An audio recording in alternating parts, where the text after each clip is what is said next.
Vamos lá, esse é o nosso terceiro vídeo sobre teses de investimento. Para quem não assistiu os vídeos anteriores, eu recomendo que assista. Basicamente, um resumo é que a gente escolheu aqui dentre mais de 40 ETFs com alto potencial de crescimento, que tem BDRs também representados aqui na B3, para quem quiser investir aqui pelo Brasil, né? Então eu selecionei dentro desses 40, basicamente, quatro teses que eu achei bem interessantes para analisar o quê? Analisar, fazer um comparativo de rentabilidade, claro, né?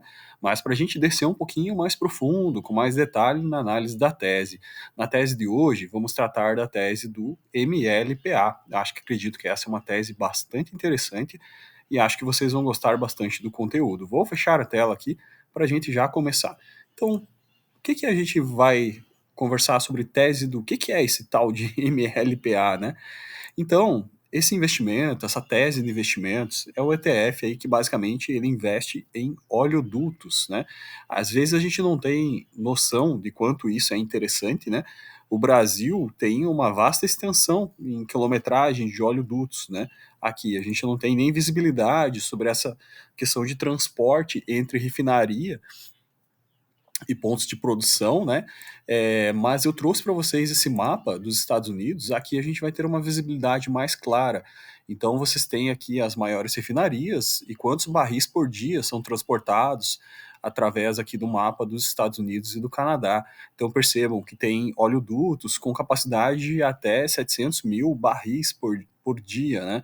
Está falando de oleodutos aí de mais de 10 10 polegadas de diâmetro, né? Então, olha só que interessante. Aqui tem as principais empresas, todos os trajetos. Eu fiz uma conta por curiosidade aqui, o somatório a gente chega, né? Somente com esses oleodutos mapeados aí, a quase 100 mil quilômetros de extensão de oleodutos, né? Nessa região aqui. Isso é o básico do básico para fazer todo o transporte, né? Entre refinarias e pontos de consumo e pontos de exportação, né? O ponto de extração e ponto de refino. Então, basicamente, são infraestrutura para você conseguir produzir, refinar, transportar, exportar o petróleo, né? Então, eu acho essa tese bastante interessante nesse aspecto aqui. Então, esse ETF, ele investe nessa tese, né? E aí, vocês vão falar assim, mas isso está um pouco na contramão da tese anterior, que é a tese do lítio, né, dos veículos elétricos, porque aí quando começar a eletrificação, o consumo de petróleo vai cair, né? Realmente essa tese ela é um pouco na contramão da tese do vídeo anterior, do episódio número 2. Só que aí esse é o ponto central. Eu gostaria de explicar um pouquinho mais para vocês quais seriam os cenários possíveis que podem acontecer nessa transição energética que a gente deve estar vislumbrando nos próximos 10 ou 20 anos, né? Então, existe um estudo bem interessante, esse estudo eu vou colocar até o link aqui para vocês, um artigo do Fundo Monetário Internacional, né, que ele trata justamente do estudo de como é que vai ser essa transição energética. Então, perceba, esse é o preço atual do petróleo. Se a transição para fontes renováveis fosse aqui, a partir do presente momento, até 2030, feita de uma forma integral, logicamente não haveria mais demanda de petróleo, né? As pessoas não iriam mais querer comprar petróleo, os países, né? E o preço iria cair porque não haveria demanda dele, haveria oferta, mas não haveria demanda.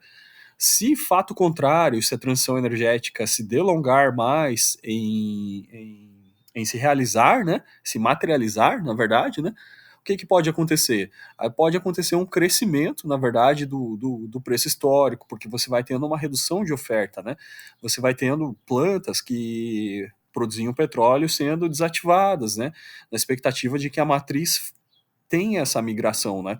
Só que isso pode demorar mais do que o previsto, né? Então é possível a gente traçar cenários aqui, por exemplo, e se fala bastante também nessa parte realmente de segurança energética, né? Por exemplo, quem viu o vídeo nosso do Bediv aqui sabe que na matriz brasileira aqui térmica a gente tem as termoelétricas, né? Que são a parte da segurança elétrica do sistema, que elas são acionadas e elas produzem quando a matriz elétrica está deficitária, né? O que acontece? Isso pode acontecer nessa transição energética, por exemplo, no Bediv, inclusive, essas plantas recebem apenas por existir, né? A gente tem a planta de Linhares, que é uma planta de geração elétrica com matriz de gás, né, que ela recebe basicamente por existir, né? E se ela for acionada, logicamente que tem um pagamento adicional por demanda, ela recebe mais ainda. Então, se tratando de segurança energética, logicamente a transição vai acontecer para um lado ou para o outro, mas é possível que nessa transição ocorra o sistema de créditos para a gente estabilizar o sistema. Então, dessa maneira que, para que se assegure uma infraestrutura mínima de produção e fornecimento de petróleo, que seja setado um nível de crédito, de subsídio, para que isso seja linearizado até que a matriz faça a transição. Então, esse estudo fala sobre isso, ele fala sobre a aplicação de créditos que favoreçam realmente as empresas que estão beneficiando o petróleo, para que elas tenham incentivo financeiro de continuar beneficiando durante a transição, de forma que isso estabilize o preço e de forma que a empresa não corra riscos, né, em estar ali existindo, exposta a uma transição. Então, é um cenário bastante interessante, indo para um lado ou para outro. A gente sabe que essa transição não vai ser súbita e possivelmente vai ter que ter uma intervenção nesse requisito crédito, né? Porque a gente está falando de mudanças muito grandes, né? Veja, a gente estaria falando de sair, por exemplo, dos Estados Unidos aqui, né?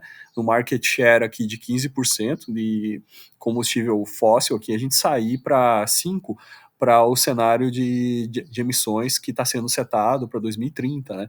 Vejo que isso ocorre para vários países, incluso para o Brasil. Então, para os países que estão buscando reduzir as emissões, eles vão estar nesse sentido.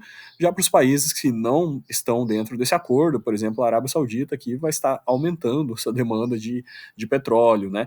Então, de qualquer maneira, esse cenário, mesmo se ele acontecer de uma forma regional, pode ser, como está acontecendo hoje, que alguns países não entrem nessa meta de realmente fazer isso no tempo que está setado, até 2030 ou até 2035, que seja. Por exemplo, a China, a Arábia Saudita. E esses países vão se tornar, na verdade, também consumidores. Então, o petróleo pode acabar escoando para lá. Enfim, esse estudo, que eu vou deixar o link para vocês, ele trata com bastante detalhe disso. Procurem por esse nome aqui, vocês vão encontrar ele, né? Então, ele fala com bastante detalhe quais cenários possíveis, inclusive considerando uma transição mais demorada, que essa transição passe até 2050 para uma transição para energia totalmente limpa, e aqui ele considera cenários sem uma política de subsídios, e aqui um cenário com uma política de subsídios, de créditos, né, para que tenha uma estabilização na produção de petróleo. Bom, isso são cenários futuros do petróleo, né, pessoal? Eu estou falando de coisas para alguns anos para frente, né? A transição energética já vem acontecendo, né? Mas são cenários possíveis de acontecer.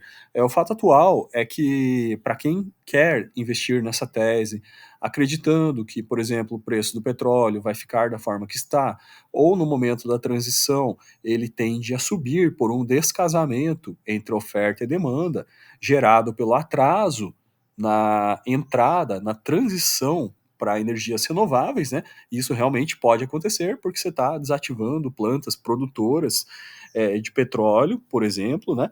E aí as plantas de energia limpa não ficarem prontas ou não estarem disponíveis, ou pior, elas são menos eficientes no quesito fiabilidade, confiabilidade, né? Então, solar, térmica, elétrica, elas não têm o mesmo nível de confiabilidade do que petróleo. E na falta da confiabilidade delas, se elas deixarem a desejar no requisito entrega de energia, aí vai entrar a parte de segurança energética, possivelmente com algum subsídio para o beneficiamento do petróleo, o preço tendendo a subir, né?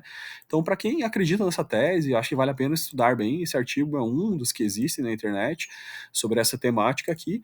E esse ETF é o ETF que ele investe na infraestrutura, como eu mostrei aqui, desses oleodutos, né? Então, basicamente, toda a parte de manutenção, instalações, essa parte que assegura o bombeamento e a transferência para todos os pontos, os Estados Unidos e Canadá. Então, o código de negociação dele é o MLPA. Aqui a gente tem o código dele na B3, para quem quer comprar o BDR. O BLPA 39, ele tem 19 empresas no portfólio dele. Aqui estão as empresas, né? São basicamente as empresas que estão entre as maiores aqui, como eu citei para vocês aqui, estão todas presentes nesse ETF. E, bom, sobre esse ETF aqui, a gente pode analisar aqui a questão de PL dele, está em 11,9, né? Interessante. E vejam que até a própria volatilidade dele, beta dele, 0,77, né? Então, o ETF que aparenta ser bastante interessante. Qual que é a tese desse ETF aqui, né? Ele aposta nessa parte que, na verdade, os MLPs pagam altos rendimentos aos investidores, né? Porque eles não têm imposto de renda corporativo, eles têm menos sensibilidade aos preços da energia, de fato eles variam menos, porque eles são infraestrutura de armazenamento e transporte de petróleo, eles não são a commodity pura do petróleo em si, então realmente a gente percebe que ele é mais estável do que a própria commodity, né? E as taxas aqui de despesas são menores, né? Então isso aqui seriam alguns requisitos dessa tese, para quem acredita na tese, né? Então aqui tem um histórico desde 2013, né? Percebo que, logicamente, acompanha os ciclos do petróleo, na pandemia, aqui onde a gente teve o preço do petróleo sendo vendido aí a preço negativo, né? O petróleo abaixo de zero praticamente, né? Pelo fato do descasamento entre oferta e demanda, não havia demanda e havia bastante oferta, não tinha-se nem onde estocar o petróleo, né? Então o preço caiu até para negativo em dólar, para quem lembra. Mas, à medida que as coisas estão voltando ao normal, vocês percebem que a rentabilidade desse ETF dos oleodutos, ela vem subindo, vem aumentando, atingindo lá os patamares que chegou em 2014. Então, para quem quer apostar nessa tese aqui, é uma tese que realmente de 2021 para cá está apresentando uma boa rentabilidade, né? E no comparativo final, eu vou mostrar para vocês o comparativo dessa tese versus as outras 4 teses que a gente está avaliando nessa série. Então, pessoal, obrigado por ter ficado até o final. Essa é a tese número 3, a tese do MLPA. E no vídeo seguinte, nós vamos para a tese do urânio. Obrigado a todos e bons estudos.